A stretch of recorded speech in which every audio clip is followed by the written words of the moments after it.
actually appropriate because following the Kansas-Nebraska Act, immigrants supporting both pro-slavery and anti-slavery factions streamed into the Kansas territory, intending to influence the vote, sometimes fraudulently. These included pro-slavery men known as border ruffians and abolitionists known as free staters or free soilers. Well then. Free soilers? That sounds kind of gross. Yeah, it does. It does. Right back into the gross again. Gross. Violence in Kansas Territory raged in the lead up to the Civil War as tensions continued to mount and skirmishes took place between various factions. I see. These included the sacking of Lawrence, the Pottawatomie Massacre, the Battle of Osawatomie, or as they call it there in that town, and I've lived there briefly, Osawatomie, and the Marais de Cygnus Massacre, which we used to pass that all the time. I always wondered what that was. Now, the Wornall family remained relatively untouched by border war violence, but were certainly aware of the potential danger. The Civil War finally erupted in 1861 when secessionist forces attacked Fort Sumter in South Carolina. For Missourians and Kansans, this was simply a continuation of the violence that they had already experienced. It is unclear exactly how John Wornall felt about the Civil War. He was a slave owner with Southern sympathies, but maintained neutrality throughout the conflict. So he's like, yo, I feel you, but at the same time, I gotta live here too, kind of thing. Either that, or he was just ineffably pragmatic. He was just one of those people that, okay, I've got slaves, so there's that, but I could make do without them. It doesn't matter to me which way things go, but I don't want to be part of the deciding thing. And so he just didn't want to be part of the violence of it, maybe. I don't know. Maybe. But what we do know is that he did his best to stay out of the conflict, which for this area was rare, because when they talk about the Civil War being a battle of brother against brother, this is the area they were talking about. Right. Because people in this part of the world, families fought on both sides, and not for the old European custom of, if I put a son on this side and a son on that side, they have a better chance of having one of them survive. Right. Well, Krysta, you're going to want to say something, say it. You don't just do your fact and then you're done in the show. You get to talk about things. No, I don't. I'm listening. How do you feel about slavery? There was a big fight over it. It was called the Civil War. It's called people should not be used for doing things that you want them to do, and you're gonna force them to do it. That's right. Slavery's wrong, Crystalline. It's called you either give me money or I'm out. I'm out the door unless you're my parents, and then I'm gonna do whatever. I see. I was going to say, it's a shame that slavery thing stops at the wall to my children's bedroom. Then they just become children. Now, in 1862, John's oldest son, Frank, as a dare from a servant girl named Mittie Pig, which this was the baddest dare I've ever heard of, yelled, "Hurrah for Jeff Davis," at some passing Union troops. Now, Jefferson Davis was the president of the Confederate States. So, Union troops, which were on the other side, yelling hooray for Jeff Davis, was a sure way to start some stuff. Right, but he was a kid. Yes. As a result of Frank deciding that this was a good thing to yell, the Union troops arrested his father as a Southern sympathizer. Well, you know, gotta love those kids. Luckily for him, Eliza John's wife was able to explain Frank's childish behavior, and John was released. Nice. Way to go, kid. I guess. Damn that Mitty pig. I mean, Jeff must have liked her something or other kind of fierce. Uh-oh. I have stepped in it now. They are arresting my dad. Oops. Krysta has screwed up a lot, but she's never screwed up that bad. I know, right? They have never come to arrest either you or me. That's right. Based on something that Krysta said. That's right. Hands up, I didn't do it. That's right. She's a good girl, though. She's not the one who'd get us arrested. The other two, the couple of the other ones might be a little more concerning. Oof.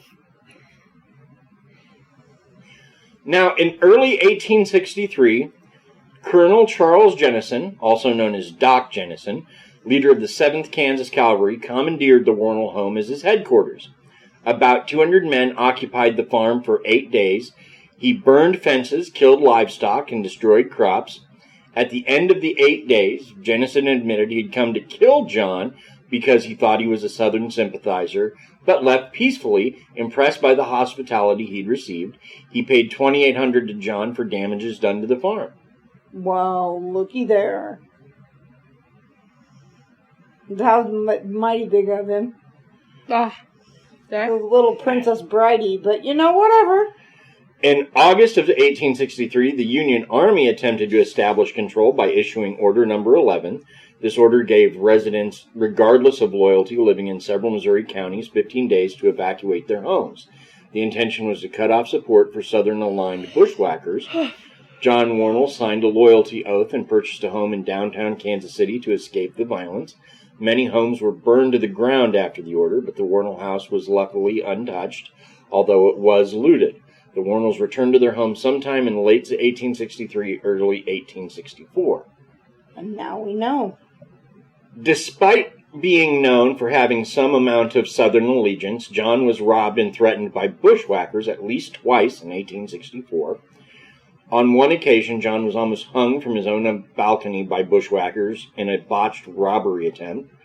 On another, the Kansas City Journal of Commerce reported, "We learned that a gang of bushwhackers robbed Mr. Wornall about 4 miles from Westport, being close to the state line, night before last. They took his watch, money, and all his clothing, even to the coat on his back and his underclothing. Also 2 horses. There were 8 in the gang." So, they stole all this stuff and left him naked? I guess. And horse-free, apparently. I don't know if the 8 guys were riding the horses or eating them. I don't know. Well, it could have been either way. It was a civil war. Yeah. I hear that happened a lot then. Blah. The culmination of this violence was the Battle of Westport on October 24th, 1864. The heaviest fighting took place at modern-day Luce Park, 1 mile north of the Wornall house. Wow. Each side suffered approximately 1,500 casualties, and makeshift hospitals were set up, including in the Wornall house itself. They had to put a hospital there. What kind of hospital? Like a field hospital for the Confederate soldiers that got the snot kicked out of them in the battle. Yes. Wow. Confederate soldiers commandeered the house in the morning, destroying most of the furnishings. As the Confederates retreated, all their wounded who could be moved were taken away, and then the Union Army used the house for their injured. Well, Something. Yes.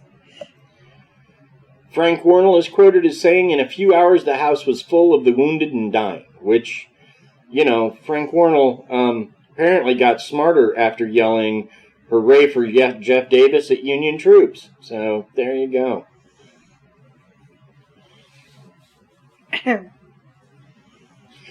On January 5th, 1865, the Wornall family attended the funeral of Eliza's father, Thomas Johnson.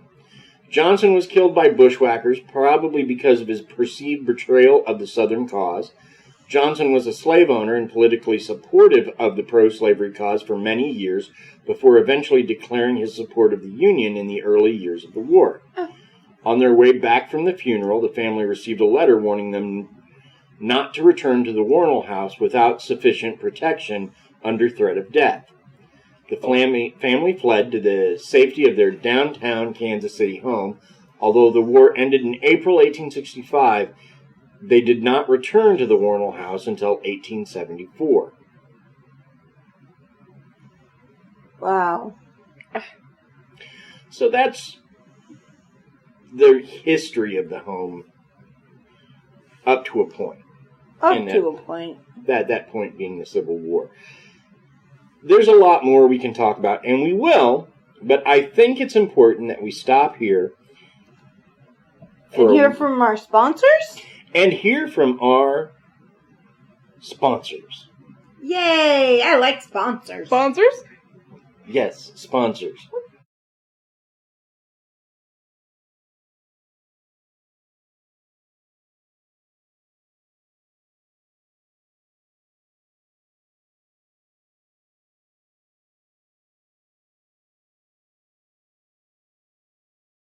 Well, that was enough of that. What do you say? Awesome. I agree with you. You're going to tell us about what happened after the Civil War. Okay, well. I mean, I'm guessing with all that blood in the ground that there was probably some spooks and spools and bumps and grumps in the night and things started happening, or at least I hope that's what you're going to tell me. Yes. Now, the Wornall house has actually undergone 2 major renovations since it was built in 1858. The first was in 1910 when John's widow, Roma, made the home more comfortable for 20th century living by adding utilities and additional doors and porches. The second was in 1967 when the house was renovated by the Jackson County Historical Society in anticipation of the home becoming a museum, which is what it's used as today. Mm-hmm. The family returned, as I said, in 1874. Eventually, Eliza passed at the home. John passed not too much further afterwards. Oh, that's kind of sweet. And that's not counting the folks that died there, either soldiers of the Union Army, soldiers of the Confederate Army.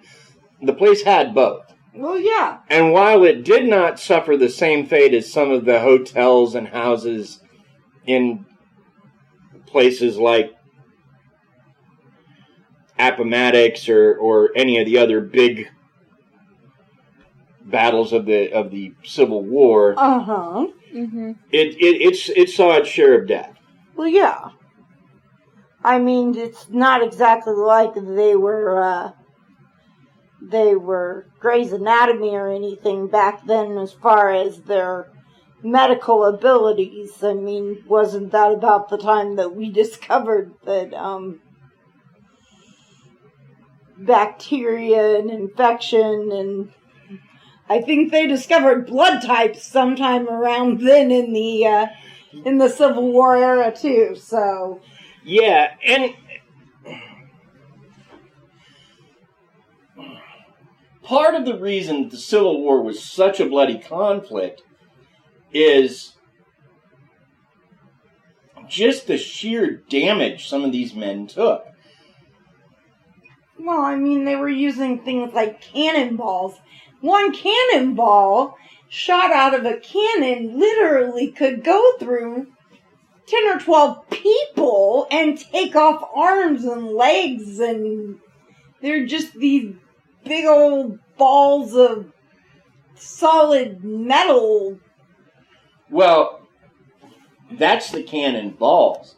Yeah. The French came up with the brilliant idea of loading cannons with chains. Oh, well, there you go. That would take out even more people. And that practice was used during the Civil War as well. So, we're talking a lot of people were injured. Oh, yeah. On top of that, being injured then, the way muskets fired, the way, not muskets, but the guns they had fired, a bullet going through your arm didn't just tear the flesh, it probably shattered the bone as well. Well, yeah. And they had no easy way to fix that. So, what happened more often than not was they just took a saw and cut it off. And cut it off. Yep. And, yeah, like, that's not gonna bleed more, right? Well, here's the thing. They didn't have anesthetic